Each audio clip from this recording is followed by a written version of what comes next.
বেতন বৃদ্ধি হলে দুর্নীতি কমবে কিনা? দুর্নীতি, বেতন বৃদ্ধি হলে তো দুর্নীতি কমার কথা। এটা তো স্বাভাবিকভাবে মানুষের যখন অভাব থাকে তখন দুর্নীতির আশ্রয় নেওয়ার তো একটা প্রবণতা থাকে, এটা তো অস্বীকার করে লাভ নেই।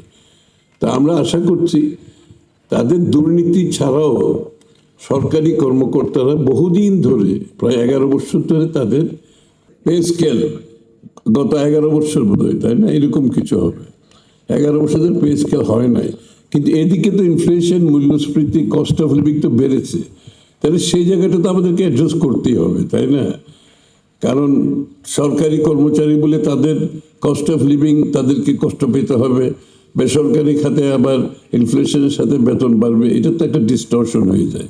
সুতরাং এই জায়গাটাই আমরা আশা করছি এটার সাথে সাথে দুর্নীতিও কমবে স্বাভাবিকভাবে।